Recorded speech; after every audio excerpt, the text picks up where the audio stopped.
First of all, thank you all for joining. My name is Thomas. I work with AppLovin. We are the biggest, I would say, international mobile video network. We are headquartered in Palo Alto with offices all around the world.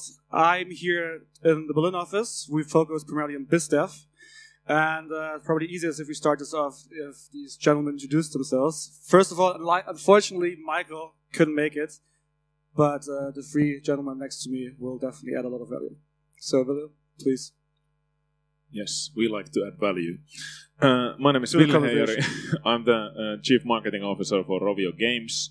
I've been like a couple of stints at Rovio, worked in mobile advertising analytics in the meantime, and now like really happily back in the nest in Finland. My name is Mark, founder of a Canadian-based studio called Hive. Some of our big hits are Top Titan, Speed the Boss kind of thing. I kind of work on the game design and marketing part of the games. I'm Alex. I'm Alex. I head up the strategic partnerships at Gram Games. Joined about 8-9 months ago from Apple. I was there for a number of years. I'm working kind of on the monetization, on the UA side, and also on the platform partnerships. Beautiful. So let's jump right into this. Let's go back a bit with the hypothesis of saying that the whole industry went from obviously paid games way back in the days to in-app purchases. Now all of a sudden there's ads are also a valuable part of the monetization mix. So if we all agree saying that ads are important, it would be great to understand within your different companies, because we have three different, complete different sizes, as in very big, I would say tiny-ish and medium-ish. In regards to when you start thinking about monetization, is it at the beginning of the development cycle?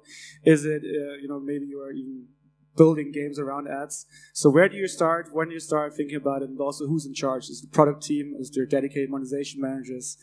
Or everybody involved? I can give two different kind of opinions on that side. While I was at Apple, we used to always tell everybody start from the beginning. So think about the user experience. Think about how the ad unit itself is going to play into the user's journey throughout the game. Do they get the ads from the start? Do they get it later in the gameplay? That kind of thing. That's what we would really focus on. The other side is now at Gram, we actually do it slightly differently. Through our prototyping process, we don't really care so much about the ad placement while we're creating casual games, because it's really about the retention. It's about getting that core loop, that gameplay working. So if the ad unit is in one place or the other, it's not so important from the user experience. We are focused on that retention. That's what drives the revenue. So actually, I guess in that sense, there's two different ways of looking at it. It is important to think of the user experience, but at the end of the day, it's the game that matters, right? And if that isn't working, it doesn't matter where the ad is placed. It's not going to make any money. Just for the record, I think you are more talking about like interstitials or like say game interrupting ads opposed to rewarded videos, etc. So because Gram also does a lot with banners and still static stuff, so that might be a good little. It's very true. I mean, we through 6 we actually do quite a high volume of rewarded, and that's worked out quite well. And that had a fair amount of A/B testing to work out what was the right amount of rewarded videos that were okay for the user. But on the banners and interstitials, yeah, you're absolutely right. That's what affects the user experience the most, right? And we see a lot of volume through those ad units. Yeah, we've used to go back to like where does it go in the design.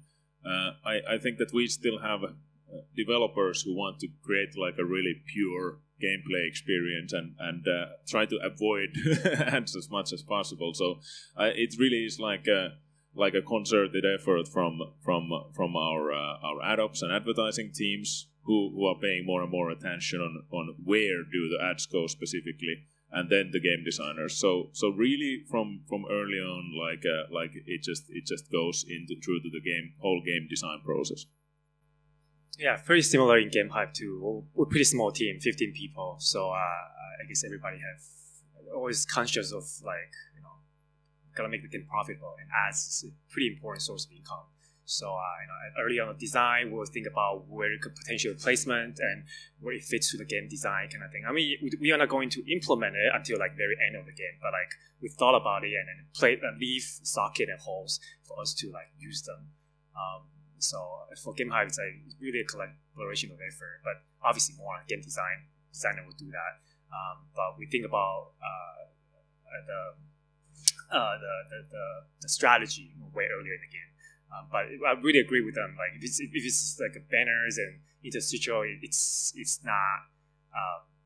They are going to be there, right? So you're going to place interstitial between sessions and things like that. But the recent surge of video games really make things very interesting because you can reward people. So you got to think about how that will affect the economies and how you can use that to advantage to like unlock new content and to engage them further. So that's. Yeah, well, we actually touched base on a couple of things that also involve the next question, which is how do you test monetization, especially in the early stages? Mark, you went ahead and talked about a little bit about rewarded videos already.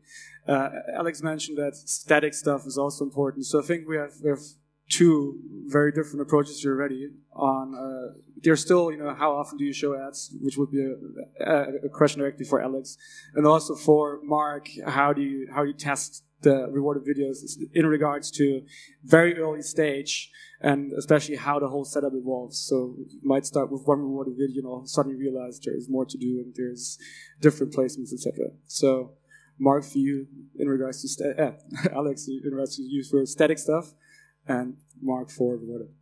Yeah, so on the static side, I mean, we're 95-98% of our revenue comes from ad units, right? So we need people to play the game for as long as possible. Retention really is the key there.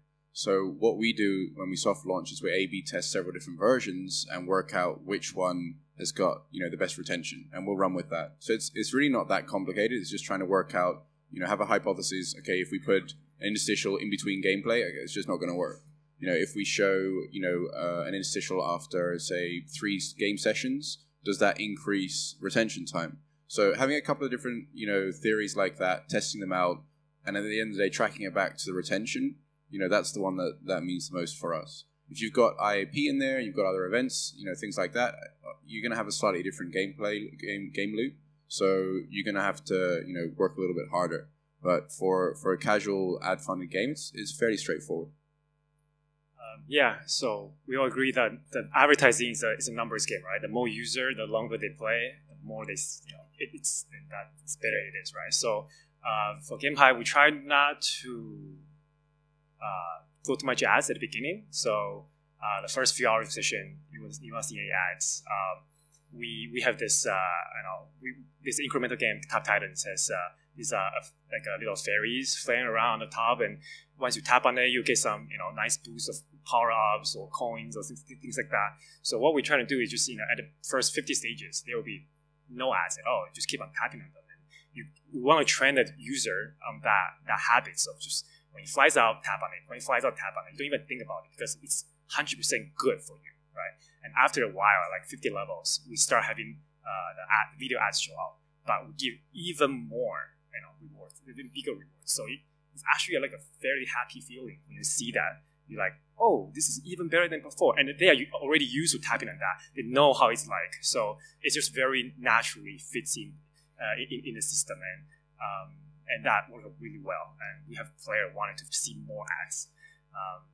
But we very carefully try to tweak the percentage of how much we show.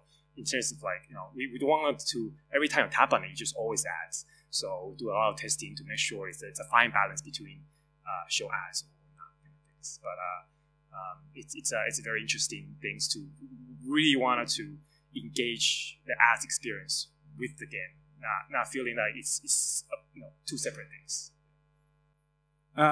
More or less the same question to Rovio. That being said, historically, Rovio obviously went from a paid game, Angry Birds, to slowly but surely tapping into the old ad revenue within the monetization mix.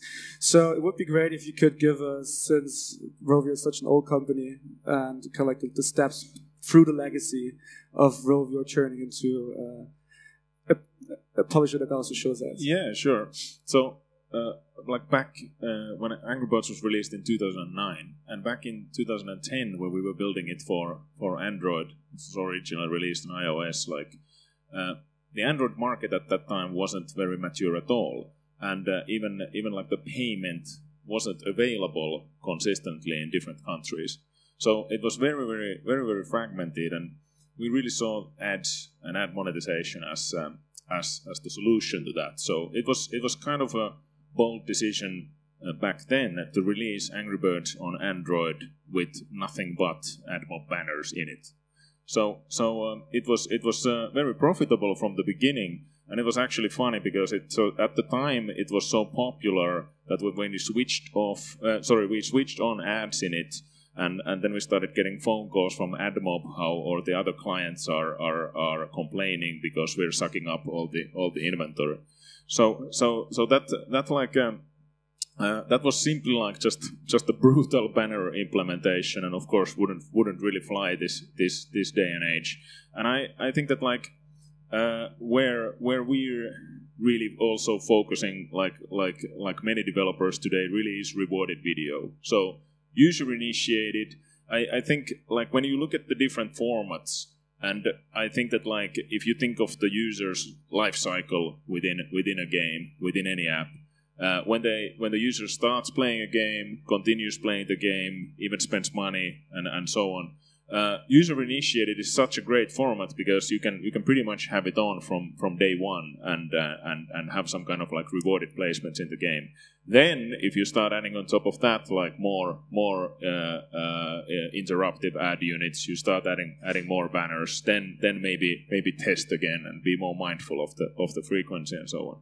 And I think one thing we didn't mention at all yet is then playables. Like that's an interesting like playable ads. Like I keep hearing that like playable ads are like they sort of ignite churn. That they can be very lucrative, but they're one of the biggest like things driving people out of your game. I don't think there's like any sort of unanimous evidence of this. So again, it's like a testing thing.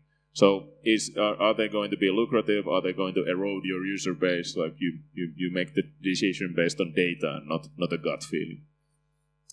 Speaking of data, how do you actually what do you expect from different placements, and also how do you determine the success? So I think Graham, for example, with a very casual base, ECMs might differ. Hive, in case you don't know, has a couple of series, so there's 1, 2, 3. Therefore, they might have some benchmarks. It would be great to know how do you like, especially pre-release or within the betas, or even at the very beginning of the game cycle, how do you determine success? What do you expect? And obviously, if you want to be more specific, feel free to talk about AppDAOs or any sort of like benchmark measurements you feel comfortable sharing. If you want some extra data, right? At the end of the day, it comes down to that soft launch period, A/B testing.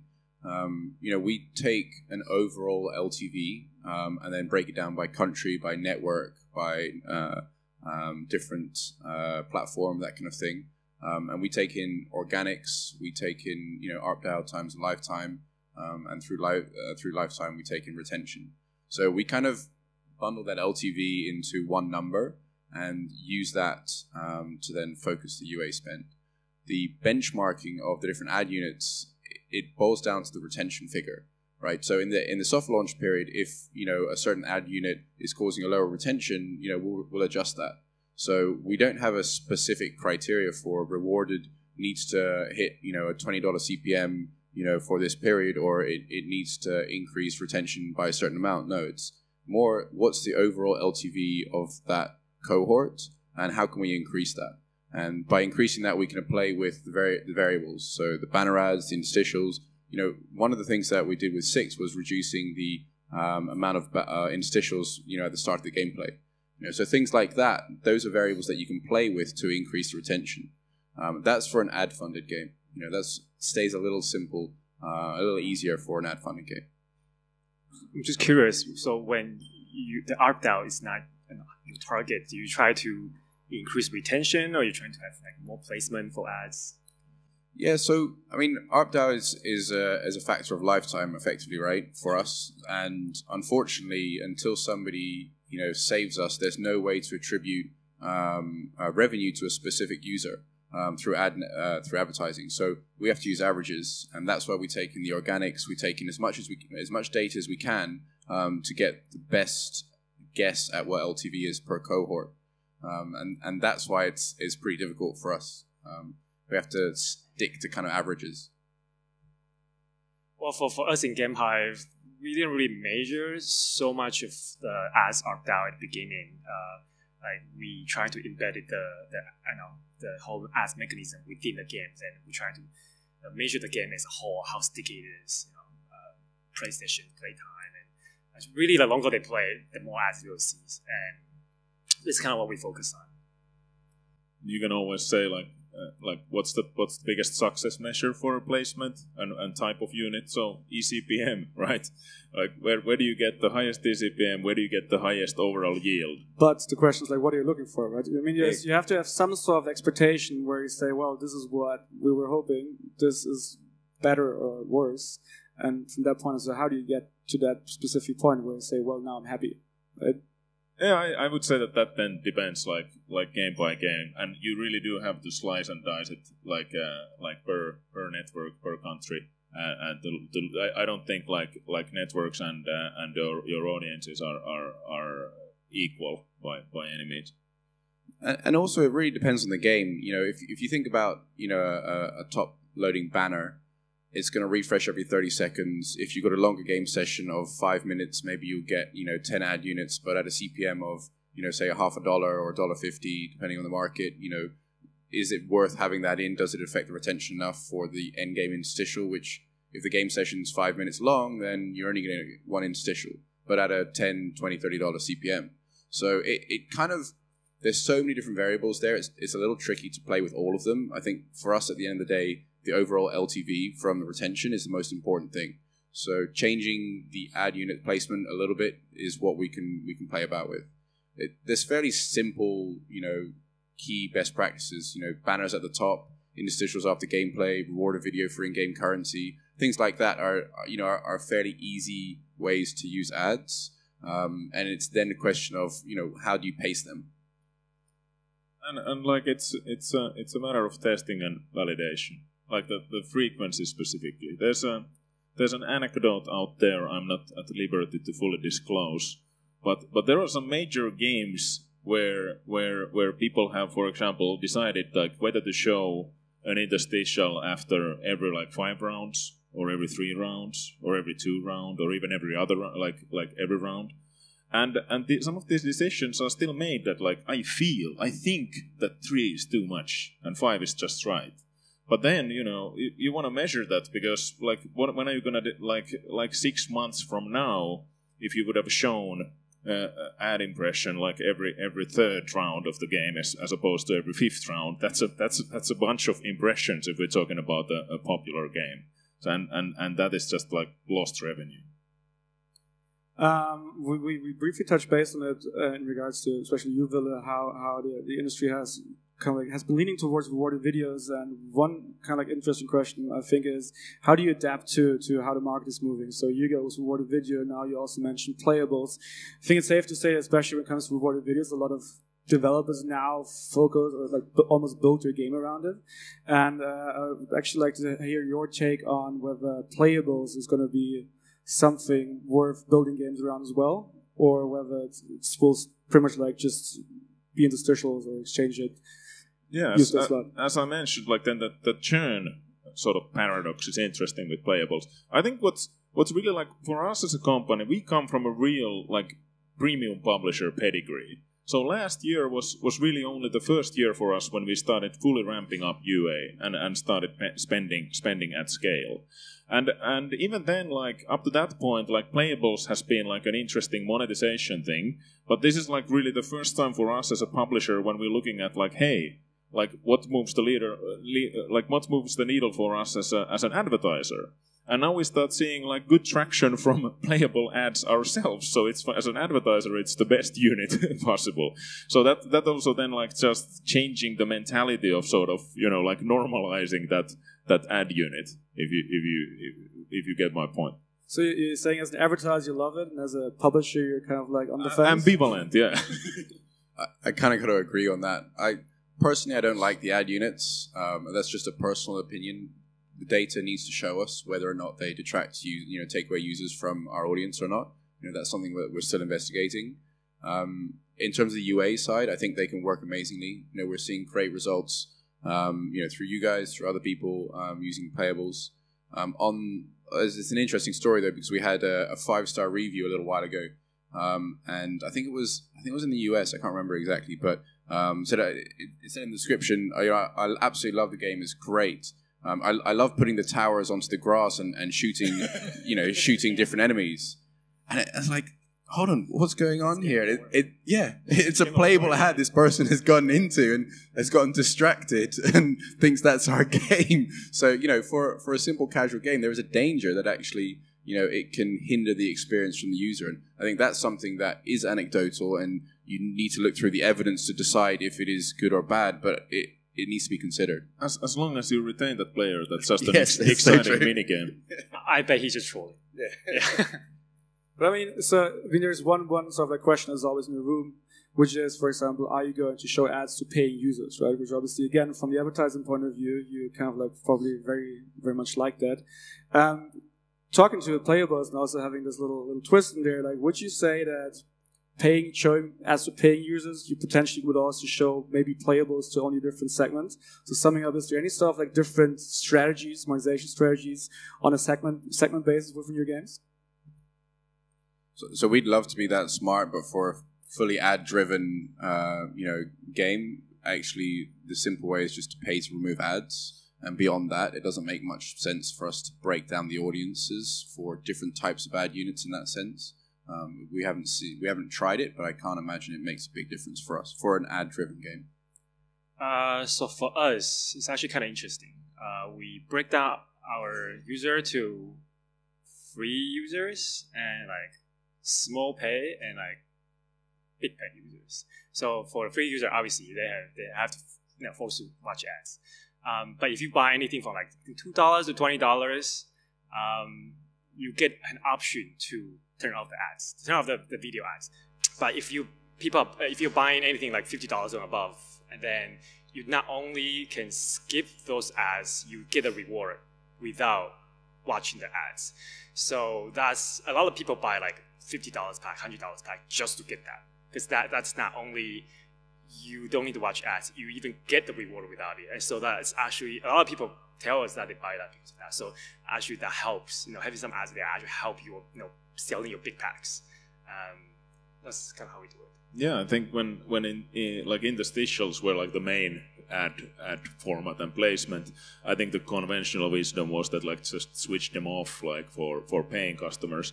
And then with rewarded videos, you saw the opposite, that if you had the video option available and a player made a purchase, I remember some Sega game back in the day when they experimented with switching off all ads for paying customers, people started complaining and giving 1-star reviews because you took my free rewards away. So you basically it depends how you sort of teach the players what rewards are available and via which mechanisms. I think that there's still probably for high monetizing users, you should look into really toning the advertising in some ways. But if it's an essential part of the design, I can't see why it wouldn't always exist there. Well, in that case, it's probably a good question. Share some best practices, eCPM-wise, retention-wise, everything ads related. Now that we've talked so much about Fury. Mark briefly touched base on a little ferry that was flying in. But in general, share some best practices for monetization, ad placement, maybe even frequencies based on different games or different genres. Again, we have a very hyper-casual-ish game developer here, also casual, mid-core. So it would be great if everyone could talk about their genre in a best practices way. I have a really simple one. It's a booster, doubler, multiplier type of thing, where if you have rewards or you earn something, you watch a video to double or boost your rewards. This is working really well for one of our soft launch games right now. Also, what the interesting thing is also that you can influence the retention with it, right? So if you can kind of pays the user of coming back because they know every, whatever, 2, 3, 4 hours they can double the payout, is also a nice retention tool, just as a little thrown. Yeah, so my take is to really bake advertising into the gameplay as much as you can, and that comes down to user behavior. What kind of user behavior you want them to come back? So yes, 4 hours for them to come back and double profit could be good, but like actually we didn't want that. That's why we didn't do it. We want them to come back even more often. So that's what we want them to come back for the power up and all that things, and just like 10-15 minutes and come back to collect the gold. So we actually intentionally didn't want that. We tried it, and that kind of says that they have to come back later, because the longer they stay away, that means the longer they can double the profit, and we didn't want that. So we actually want them to come back, even more often to do other things that they can do with the ads. So you know your user, know their behavior, know what you want, and then kind of tailor your ad strategy around it. At Graham, with this very hyper-casual approach, and as you mentioned, 95% of your revenues come from ads, on how you do user acquisition. The interesting thing here is a lot of people in the industry don't realize that there are games out there that can monetize so incredibly well with ads only that they can spend cost-effectively on UA. So take it away. I mean, UA is the key, right?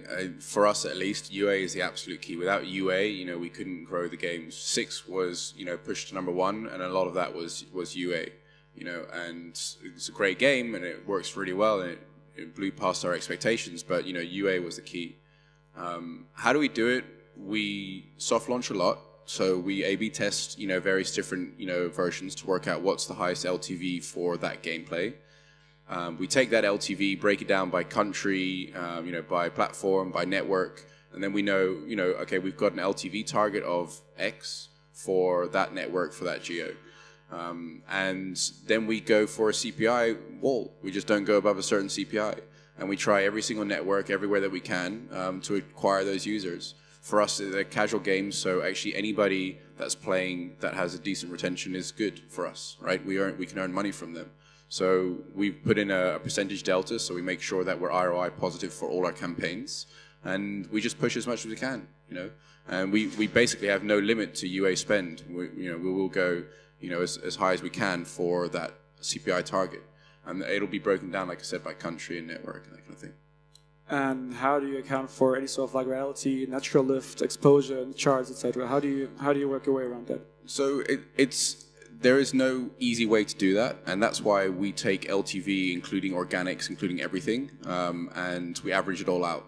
So there's no way of doing that, in all honest answer. Like, no easy way for us to do it. I think it can be done with an IAP-based game. You can track these things, you can link them back to influencers, that kind of thing. But with ad revenue, there's no way to do it. So we just average it out, and we plug as much data as we can in, from every different API that is possibly available, that we can get our hands on. And that's what helps us make the best guess, which is essentially what it is. But it works well for us. Ville, you mentioned that just like last year, Rovio started actively going into UA. So same question for you, just with the focus on in-purchases or less ad revenue-driven games. How do you do the whole calculation behind the LTV, with including the natural lift, and also keep in mind you're a brand. You have movies, you have other stuff that you could potentially try to track. Yeah, how do you track how many moviegoers spend money on the games? And how did the movie back out in profitable CPI, right? Don't make a Hollywood movie from a CPI perspective. I think that like what we've tried to accomplish, like you mentioned, that it gets very hard when you try to track like ad revenue per network, attribute that per user, you end up working in averages and so on. So that's exactly what we're also trying to do, is like we've been trying to focus more and more on IAP. But ad revenue is so substantial that it's just impossible to ignore, and we definitely are going to keep monetizing with ads. So adding that ad revenue to the IAP revenue becomes pretty crucial when you're dealing with your global LTVs and so on. So I think that like it's the where it gets then complicated is we have a whole portfolio of a bit of legacy style games, a lot of audience and DAU there, and then we're launching new games. So you're trying to add together that value from those older games, and then you maybe like ketchup style force cross-promoting people to the new games, and you're adding up IAP revenue, ad revenue, and the sort of cross-promotion, like the portfolio value of the user. Like if you look at like all of our Angry Birds games, we have a lot of people there who maybe played 2, are now playing only 1, maybe play 4 Angry Birds games like occasionally and so on. So tying that value together and really trying to like buy against that, like that's where it becomes complex. So we don't really have like an easy formula for that, but that is what our analysts and data science guys are at work cracking. Trying. What do you mean solving? Exactly. Mark, you've primarily been doing, say, push campaigns, kind of like burst campaigns. If do you have any sort of like? So in the past we make the casual games, and the LTV was never justifiable for CPI. Maybe we are not doing as good as you guys are in terms of the analytics. So we've been trying to focus more on the design part.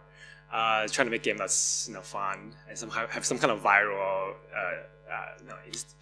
element to it, and that will let people want to tell their friends, kind of things. And trying to do at game launch, trying to do just get as many downloads you can. Let it be pay or non-pay, and just trying to get the game up there, top 5, something like that. And if I think this is pretty good for any small indie studios to say, okay, if this game is all the way up there, and then you can do, and then if it's not doing it's not doing well after that, you can probably abandon the project. We don't have enough resources to continue to pull it back these games, and I think other than Angry Bird 2, who reinvent itself, it's for the most part, it's very, very hard. If the game is not monetizing well, it's not retaining user well, it's probably gone. Yeah, so that's what we try to do. Just slingshot it up there, and if it doesn't do well, we move on to the next project. Yeah. Beautiful. Coming back to so we've been talking a lot about retention, how to use that as a metric within UA, so specifically for you. So our friends from AppLovin, for example, also we've realized there's a problem, and especially casual games that make a lot of money via ads need a lot of retention. So with an AppLovin, for example, if you actively do UA with us, you also monetize with us, we can actually attribute our ad revenue, at least, to the different sources, and therefore also use it as one of these factors. So I kind of know the answer, but so in general, taking these ad revenues into account, could you give us some sort of like CPI range broken down to different channels? You don't need to name the channels, but just like, it could be in between 50 cents and 150. It could also be in between 50 cents and $10, right? Could you give us some feedback on that? Alex. Yes, I want to go for that one. It ranges so much, actually, from country, from platform, from game. There's no single number there for a single ad network. For a casual game, you could look at, 40 cents to $1, $1.50 maybe max. That would be a rough range. But we typically we try not to work with the ranges. We just have a hard limit.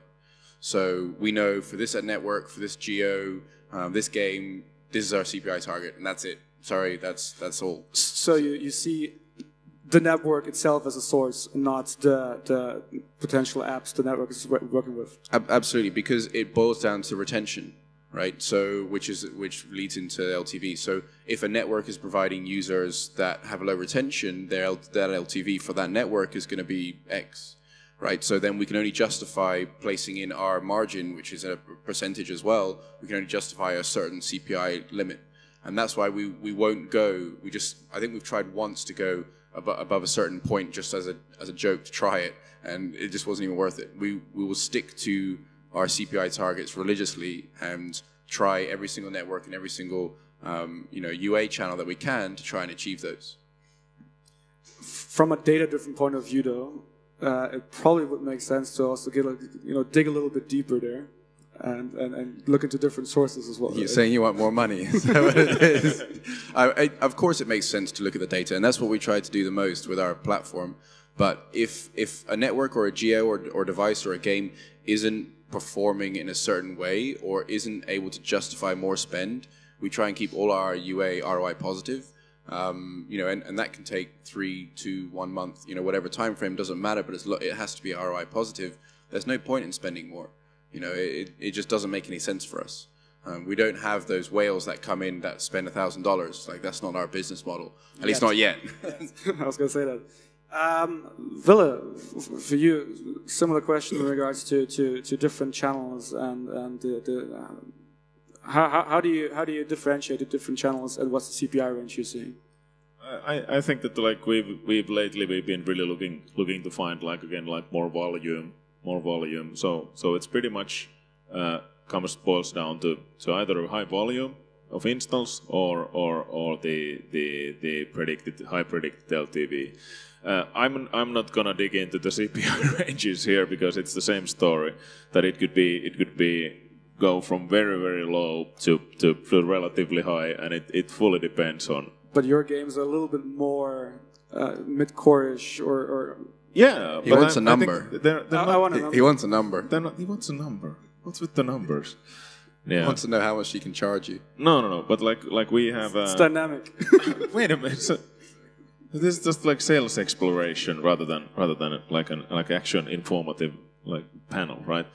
Anyway, so I think that for us, for a casual game, we're pretty set on like a $2.50 CPIs in tier 1 countries.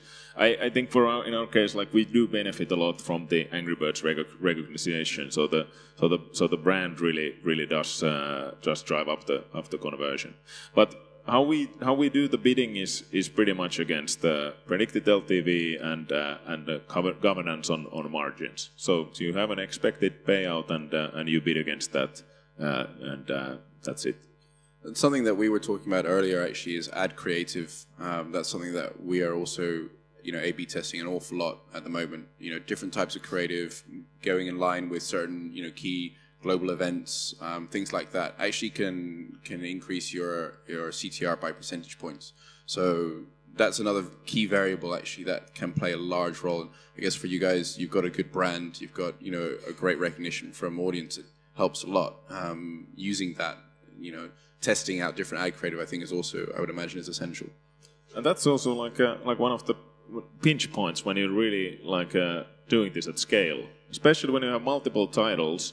You need constantly fresh creatives for UA, and just the amount of that work, then you just multiply that per number of games that you're buying for, and you suddenly end up at like a big pipeline of UA creatives, most of which are not gonna perform at all.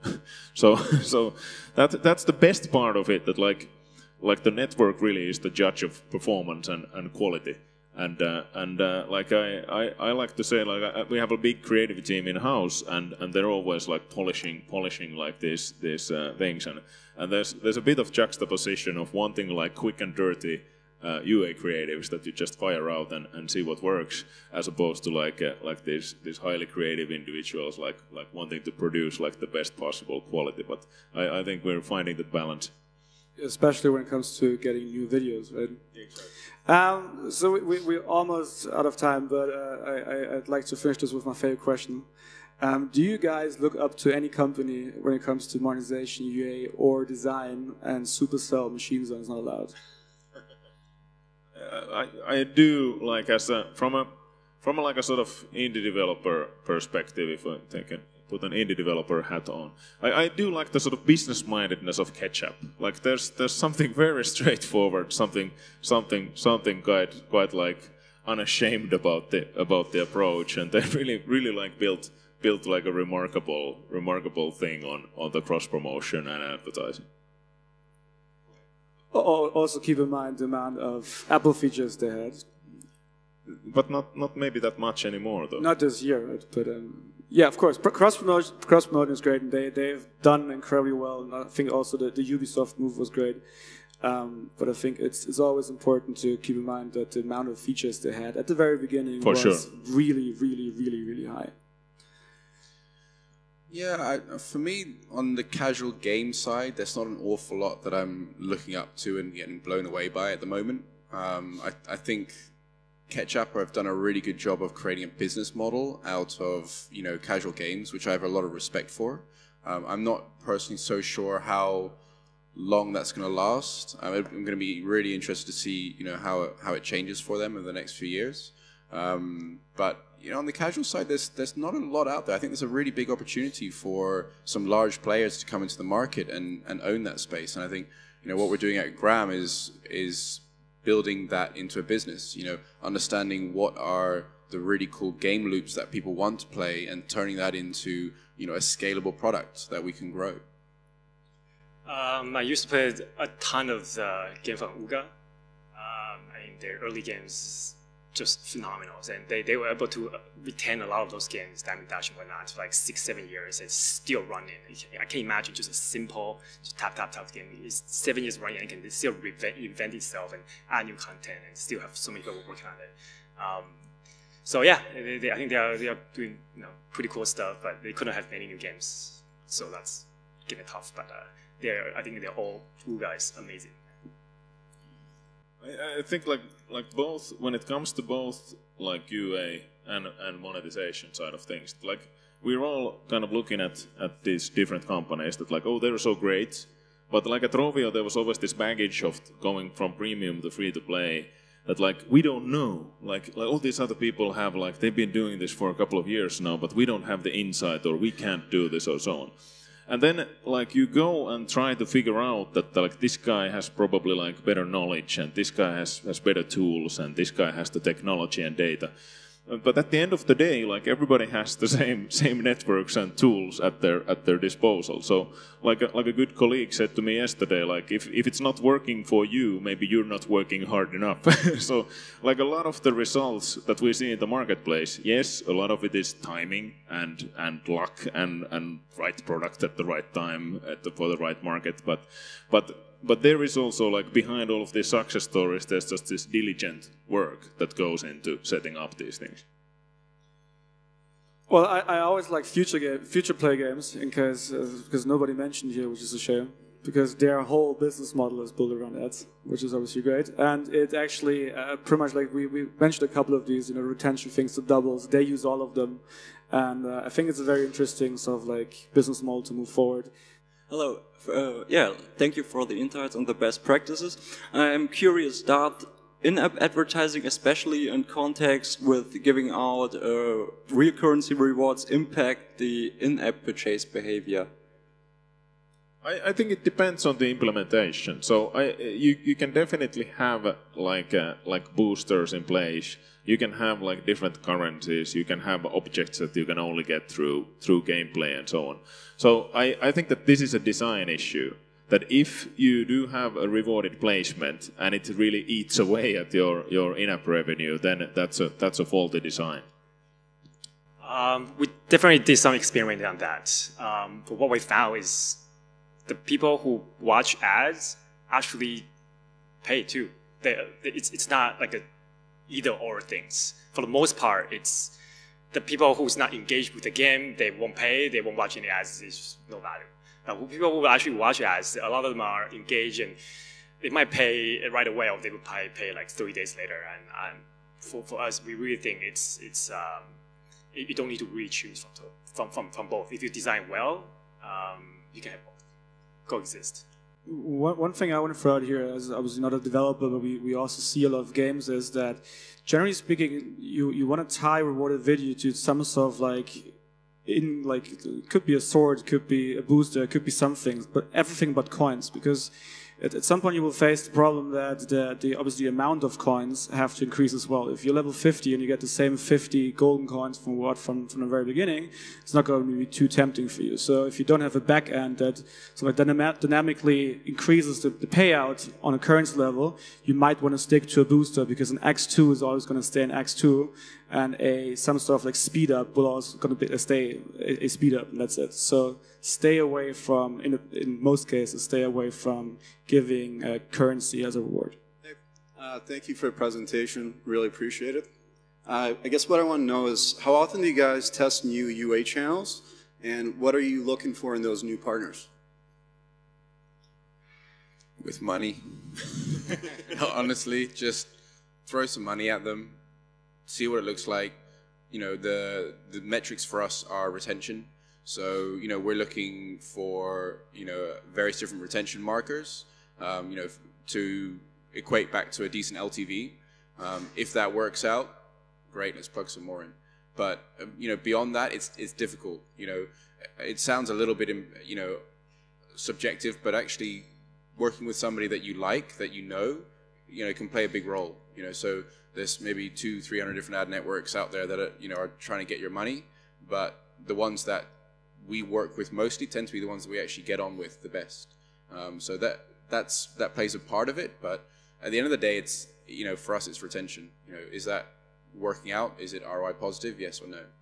Yeah, and I think that like working with relevant cohort sizes, like that you're getting like reliable enough samples of each network, that's becoming increasingly important as well. And when it comes to the retention, I think a very popular way of looking at this is like looking at these indexes, like what is day one looking in relation to day three and so forth.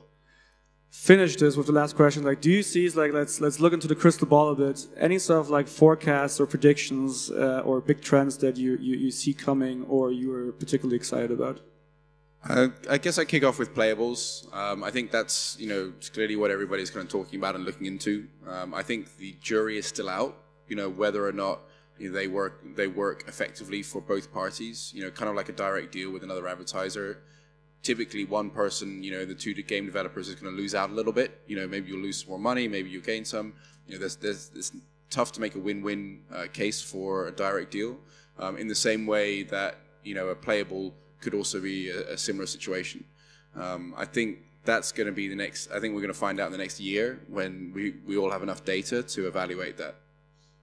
And brand advertising. So I think in the US, brand advertising is. No, it's go do it. It's an order.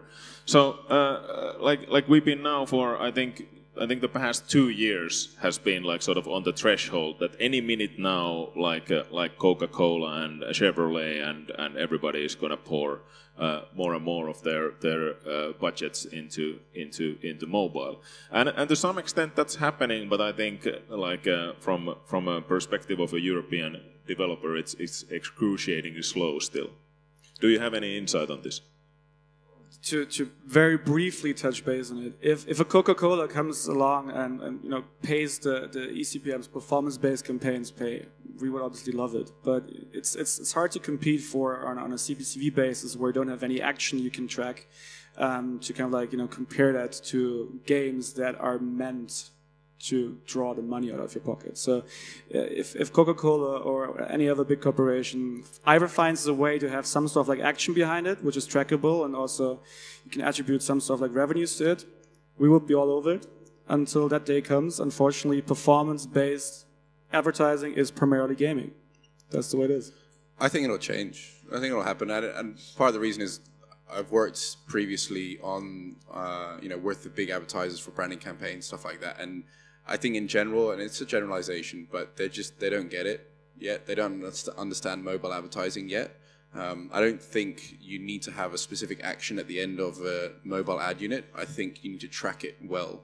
And as soon as that gets implemented by the big advertisers, you know, the big advertising agencies as well, as soon as they understand how that all works, I think the money will start coming. Because it's where the users are. It's eyeballs, right? I mean, people are on mobile. That's a fact. Of course, but again, like if they start paying the eCPMs that other, you know, performance-based advertisers are paying, of course, amazing, right? But until then, if they find a way to track it or sort of like, you know, narrow it down to a more realistic LTV, such as you're doing with assumptions, etc., awesome. Until then, it's hard. For a branding campaign, they can justify CPMs way over performance marketing.